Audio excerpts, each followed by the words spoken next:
Thanks, David.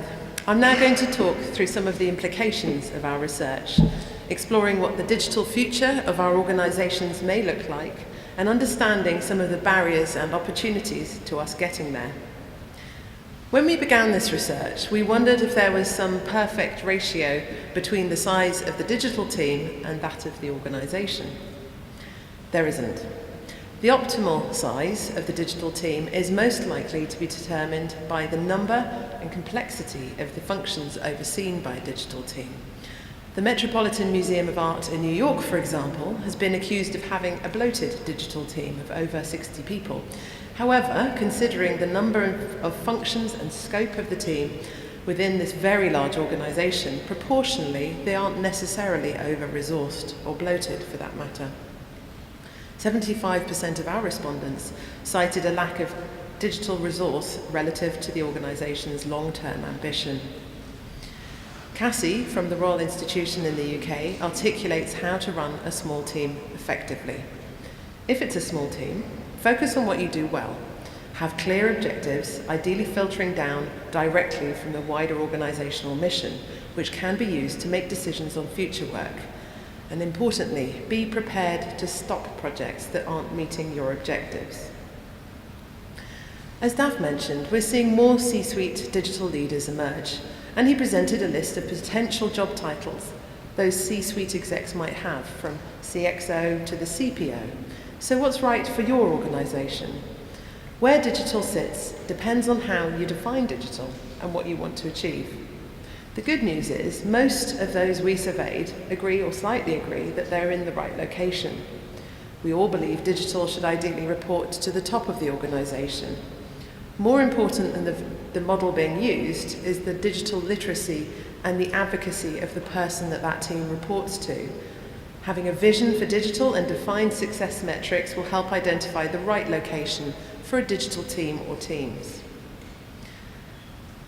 As John Stack, Digital Director at the Science Museum in the UK says, there's no right place in the org chart for digital, as it operates both as a vertical and as a horizontal and has blurred edges. It's not a traditional horizontal support function like HR or finance, nor a traditional vertical like conservation or education. So what about team structures? When we began our research, we thought team structures might look like this. Lots of our survey respondents were from small organisations, many of which therefore have small digital teams, sometimes just one person, and rely a lot on outsourcing to external freelancers and agencies. We thought most respondents would have some sort of centralised team structure, as you see in the middle here, and we assumed many would be less structured in how they approach digital resourcing.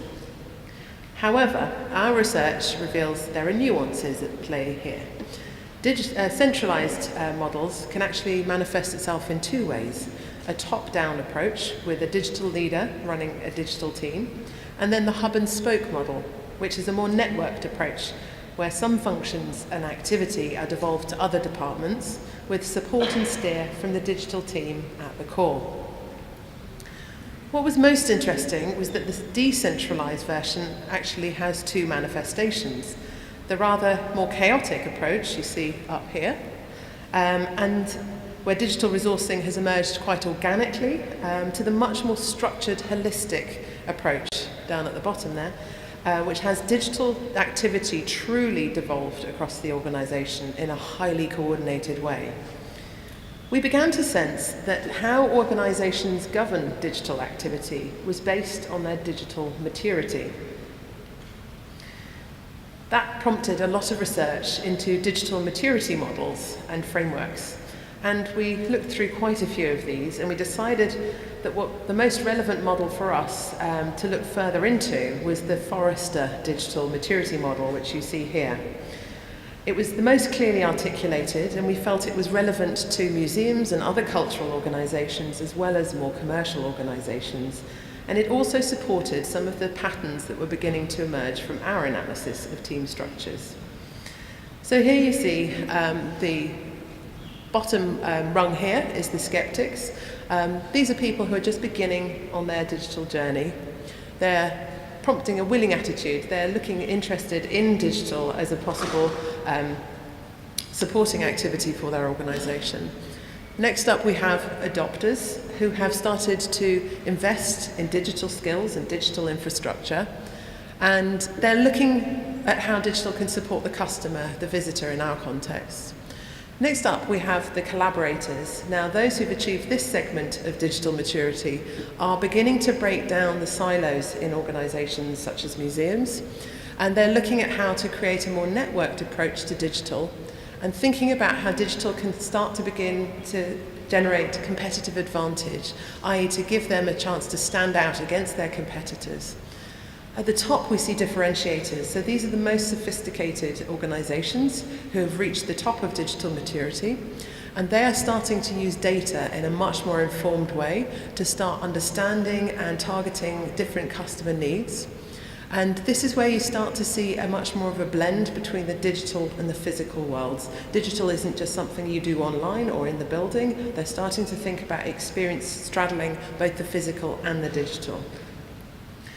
The Forrester model, like any digital maturity model, does have its drawbacks, not least because you have to pay to find out where you are on the scale. And that's why we're interested if there's any appetite for a digital maturity model for the museum sector and the cultural sector more broadly. Digging a little deeper into this maturity model, backed up by some other research we'd read, we found that digital will have a greater impact in the later segments of digital maturity. Those that are willing to invest more in digital are seeing higher levels of digital maturity and moving towards differentiator status, the one we saw at the top in the previous slide. It's ultimately a virtuous circle. The appetite for innovation is higher among those who invest more in digital, who are therefore seeing better results. Most important, however, is our discovery that how organisations structure digital responsibility is an indicator of their digital maturity. And organisations must actively structure their teams to push towards digital maturity. That discovery came about after we mapped digital maturity segments onto our team structures, like this. We believe that as part of the journey towards digital maturity, team structures will move through different structural incarnations. This can happen by design or by default, but we believe that, as a sector, we need to be considering each stage carefully and understand what is needed, skills and resource-wise, to enable us to move to the next step towards digital maturity. Looking through the results, it turns out that most organisations we surveyed are centralised in some way, and therefore still at the beginning, or maybe part way towards digital maturity. Gathering digital resource in one location is probably the right business decision at a given moment in time, and there are merits in having a highly centralised team. After all, centralising digital provision will ensure that the organisation has a focused digital vision.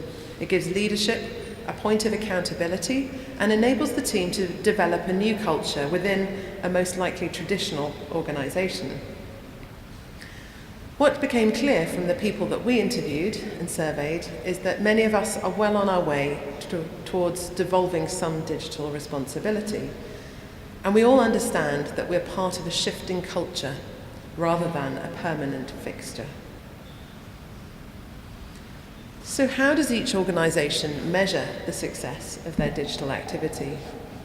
Setting clear objectives with achievable, measurable goals can help organisations increase their digital competence. Our survey, however, revealed that many organisations have not set key performance indicators to measure progress against goals, or teams are unaware if they actually exist. Frustratingly, even if KPIs are in place, teams aren't necessarily measuring progress against their objectives. We found that many organisations are not ambitious in their definitions of digital success. For some, digital success was defined as getting a project completed rather than ongoing measurement to understand how products are delivering against business and user goals. For the most digitally mature organisations, this is defined beyond digital engagement metrics. This is a clear challenge for many digital leaders who must look to demonstrate that digital activity is driving business results to get buy-in from across the organisation.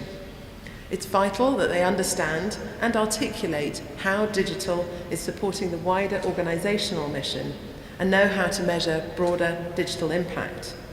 A key responsibility for digital leaders is to define success criteria and to identify how they will be measured. It's vital for them to show progress with the organisation, good or bad, in order to understand which products and activity are meeting business goals and delivering digital impact. It's probably worth pausing to describe and define how we think of as digital success. That can be defined as audience engagement and increasing digital reach. It might be about driving organisational change through digital transformation. It could be about improving business processes and infrastructure, distributing knowledge and research. It might be about building brand awareness and delivering on commercial goals, and so on. This is not a definitive list, but it is a good start. However, digital maturity can only be achieved once the digital vision is aligned with that of the business. Those organisations with the clearest definitions of success had aligned their digital objectives around those of the organisation, and they were focused on outcomes, not outputs, with measurable, well-defined goals, using data to inform their decision-making. Unfortunately, we did not see many well-defined visions for success among the organisations we surveyed. And even where they do exist, these visions are not necessarily well communicated and understood by the whole team. We saw that there is still a project-based mentality, which we believe will hinder the organisation's digital evolution from moving beyond project metrics towards a product culture. Those with the clearest definitions of success had aligned their digital objectives around those of the organisation, and they were focused on outcomes rather than outputs. The emphasis here, we believe, should be on the appetite for digital success and whether the current structure of the digital team supports that ambition. Organisations should be asking themselves, do we want to be a differentiator? And if so, do we have the necessary will and investment to make it happen? Ros puts it really well when she says, the digital vision should ultimately support the vision or mission for the organisation. A digital strategy should never be separate from the overall strategy, but rather a means to achieving. And obviously, to achieve success, we require an appropriate level of funding. Not surprisingly, as Davith mentioned, budgets are not large enough to serve our organisation's digital ambitions. It's therefore vital for digital leaders to make the case for continuous rather than continual investment in digital activity and infrastructure. We must manage the organisational expectation of what's realistic with existing and future budgets. This quote from Oliver will, I'm sure, ring true with many of you. Without adequate revenue to invest in ongoing digital development, attention and effort will constantly be pulled in the direction of highly visible digital initiatives that might be more opportunistic than they are strategic. So what does the future look like? Our findings suggest that none of us have genuinely reached the final segment of digital maturity. We therefore need to align digital with organisational ambitions, define and communicate visions for digital success, ensure organisation-wide digital literacy, invest in core skills and infrastructure, invest in technical leadership and data analysis skills, use data and insights to inform strategy, and most importantly, to remunerate our staff properly to attract and retain a talented workforce. So, It's worth here taking a pause to reflect on where your organisation lies on this scale of digital maturity. It's most likely that you are using a centralised model or are in the process of moving towards a hub and spoke model. But are you actively pursuing a shared understanding of what digital could and should do for your organisation? Understanding where you are in this diagram can help plan your journey towards digital maturity and towards a holistic approach to digital. A holistic future that sees digital dispersed, distributed, understood and owned by the whole organisation.